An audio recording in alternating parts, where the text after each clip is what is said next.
bakka haqni hin jirre bakka dhugaan hin jirre qaroominni hin jiru. Namni sammuun isaa gidiraan guutame qaroo ta'uu hin danda'u. Ofillee fayyadu biyyallee fayyadu jedhamee amanama. Wanni qaroominni kan argamu sammuu dhugaa sammuu qulqulluu keessaa qaroominni ba'a. Beekumsi ba'a. Beekumsi madda. Bakka haqni hin jirre bareedummaan hin jiru jaamna. Bakka haqni hin jiraanne jagnummaan hin jiru jaamna. Namni kan ofitti amantummaa qabaatu kan jagna ta'ee waan tokkorratti xiyyeeffatee hojjetu kan kaayyoo dhaabbateefillee of kennuu danda'u. Sammuu qulqulluu fi bakka haqni jirtu ofitti amantummaanis jira jedhee amanama. Bakka haqni jirtu tokkummaanis jira jedhee amanama. Kanaafuu tokkummaa kan arbisu maal? Wal amantii dhabuu, wal sobuu, wal shakkuu, sammuun dharaan guutame dhugaa sin argu, rakkina sin argu, fala sin argu. Kanaaf bakka haqni hin jirre bakka dhugaan hin jirre qaroominni hin jiru. Namni sammuun isaa gidiraan guutame qaroo ta'uu hin danda'u. Naannoo Oromiyaatti oomisha mi'eessituu fi xiyyeeffannoon kennamee hojjetamaa jiraachuun ibsame. Naannichatti haga bara 2010tti uwwisni misooma mi'eessituu lafa hektaara 77 irratti misoomaa kan turee fi callaan argamullee naannoo kuntaala miliyoona 1.25 ta'uun ibsamee jira. Misoomni mi'eessituu akka inisheetiivitti yeroo duraatii fi bara 2016 gosa mi'eessituu roozmaariin jalqabamuun ibsamee jira. Haga bara 2016tti uwwisa misooma mi'eessituu dacha 3 oliin akkasumallee callaa mi'eessituu dacha 5 oliin dabaluun danda'amu ragaan waajjira pireezidaantii mootummaa naannoo Oromiyaa irraa argame ni mul'isa. Baay'ina oomishaalee alergii waggaa gara waggaatti guddisaa deemu keessatti ga'een oomisha mi'eessituu olaanaa akka ta'e ibsamee jira. Mootummaan waggoota 3 dhufanitti misooma mi'eessituu babal'isuun uwwisa lafaa inisheetiivichaa fi oomisha argamu dacha hedduun guddisuu fi karoorsee socho'uu irratti argama jedhame. Ministirri Ministeera Qonnaa Dr. Girmaa Amanteen Pireezidaantii Taanaa Korporeeshinii Indaastirii Maashinarii Biyyaalessaa Chaayinaa Lii Shiyuunii waliin mari'atanii jiru. Dhimmoota damee mekanaayzeeshinii qonnaa tumsaan hojjechuu fi dandeessisan irratti xiyyeeffachuun mari'achuun ibsamee jira.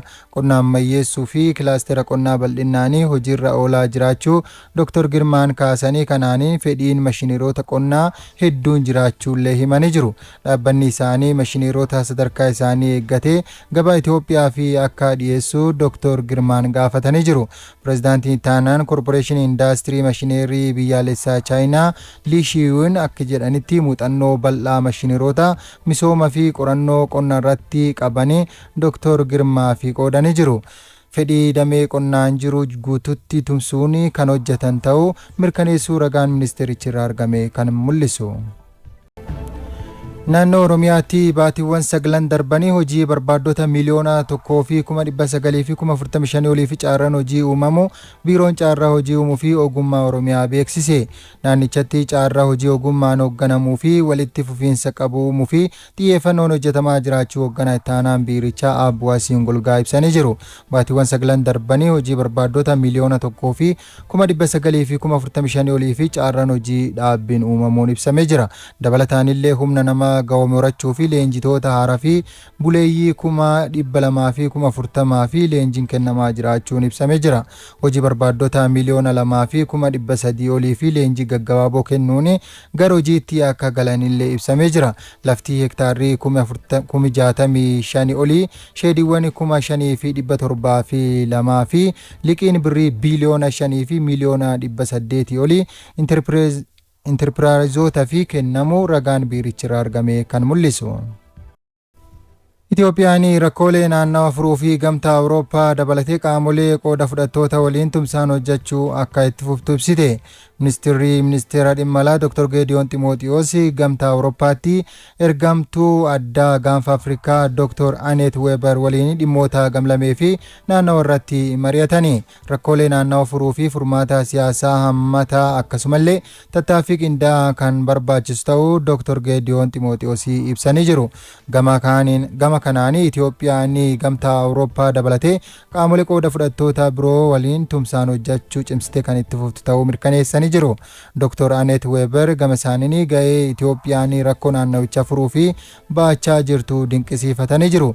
Fuulduraafillee walitti dhiyeennanii hojjechuu fi kutannoo qabaachuu ibsisaanii ragaan ministeera dhimma alaa irraa argame kan mul'isu. Hojiilee fooyya'insa waggootaan jijjiirama hojjetamaniin galiin waggaa geejjiba galaanaa fi loojistiksii Itiyoophiyaa birrii biiliyoona 17 irraa gara birrii biiliyoona 48 ga'uun ibsame. Hojii raawwachiisaa olaanaan geejjiba galaanaa fi loojistiksii Dr. Bariisoo Amaloo jijjiirama biyyaalessaa dura damichi deeggarsaa imaammataa gahaa kan hin qabnee fi rakkoo keessaa kan ture ta'uu yaadachiisanii jiru. Imaammannii fi tarsiimoon hojimaataa dhaabbatichaa si'eessuu dandeessanii hojiirra ooluun bu'aan galmaa'ee fi shoora olaanaa qabaachuu himamee jira. Fooyya'insi diinagdee jijjiirama biyyaalessaa hordofee hojiirra oolanii kaawunsiliin loojistiksii biyyaalessaa hundaa'uu yaadachiisuun imaammannii fi tarsiimoon hojimaataa dhaabbatichaa si'eessuu dandeessanii hojiirra ooluu dubbatanii jiru.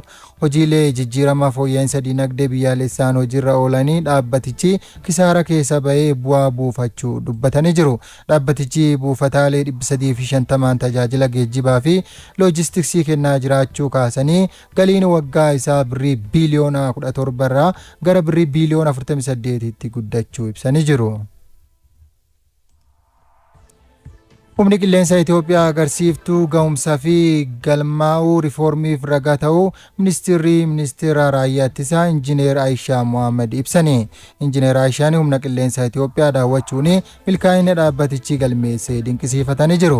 Humni qilleensichaa ga'umsa isaa teknooloojiin guddisuu fi dirqama biyyaalessaa murannoon ba'uu fi hojii hojjetee fakkeenyummaa ta'ullee himanii jiru.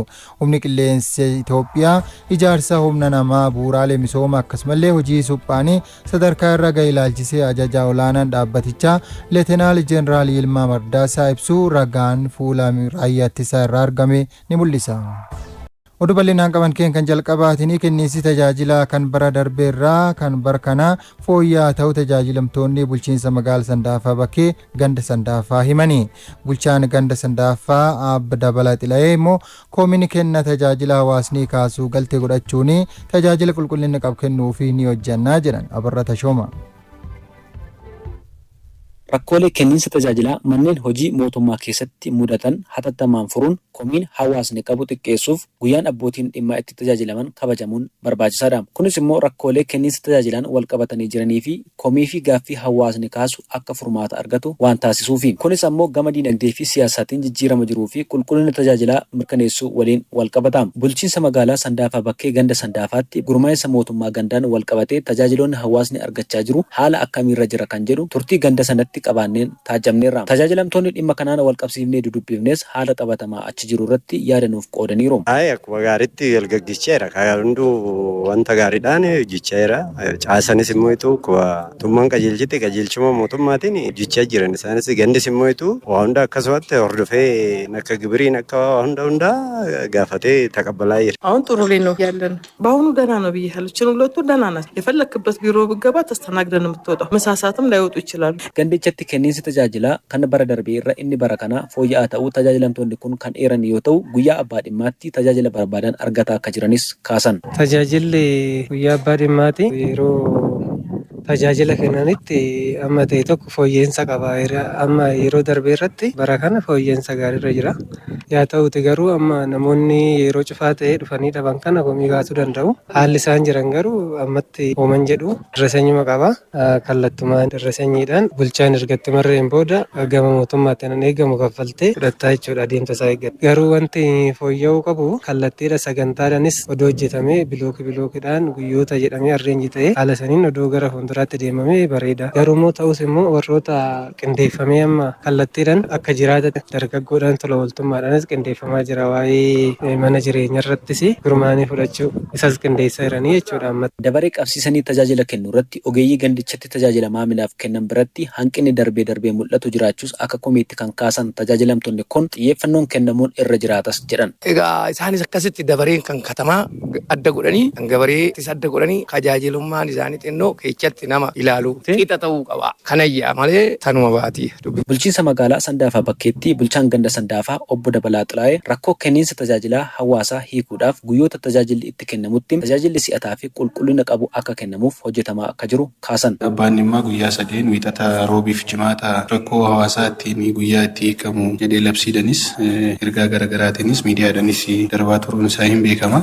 Haala qabatamaa ganda keenya ganda Ummataa bal'aa keessa jiraatuu fi tajaajilli bal'aan itti kennamuudha. Hooggansi hunduu hooggansi jaarra madamasun waajjira isaaniitti argamanii akkaataa qajeelfamaa fi aangoon mana hojii sanaatiin kennameefitiin hawaasa kan tajaajilaa jiranii fi rakkoon kenna tajaajilaa keessatti illee yoo mudate unkukamii qophaa'ee galmee yaadaa qophaa'ee achi keessatti saanduqni yaadaa qophaa'ee achi keessatti akkaataa istaandaardii mana hojii sanaatiin kan kennamaa ture ta'uu isaati. Sadarkaa ganda keenyattis kun jira jechaadha. Tajaajila si'ataa fi qulqullina qabu sadarkaadhaan jiru uumuudha. Komii gama dabareen tajaajilamuu waliin wal qabatee maamiltoonni kaasan galtee godhachuudhaan hojjechuuf qophii ta'uus dubbatan. Ganda keenya keessatti zooniin lama yookaan gootiin lama gootiin muudatii fi gootiin daabee qonnaan bulaa dhuguma magaala kana keessaa gadi baheeti kan jiru. Yeroo isaan dhufani qonnaan bulaadhaaf dursi akka kennamu hin godhama jechaadha. Tajaajilli kennamuudhaan dura yeroo kamiyyuu orienteeshiniin hin kennamaaf jechaadha. Ulaagaa guuttatanii dhufuu qaban dubbisuu hin dandeenye fi hubachuu hin dandeenye waan jiruuf sadarkaa ganda keenyatti dursinee ulaagaan jiru maal guuttatanii dhufuu akka qabanii fi dabaree illee galmeessineeti jechaadha. Akkaataa istaandaardii sanaan namni maqaa isaa galmeessee yeroo seenuu fi yeroo ba'u immoo daqiiqaa istaandaardii sana madaaluudhaaf illee hin ta'a waan ta'eef sana hin goona. Qonnaan bulaa keenyaaf dursa hin kennina. Namoota dadhaboo fi keezii adda addaa qabaniif dursa hin kennina. Waan tajaajilama sanallee immoo yoo ba'an yaada abbaan dhimmaa nuu kennu fudhannee galtee godhannee yeroo kamiyyuu caalaa hojjechuudhaaf qophiidha.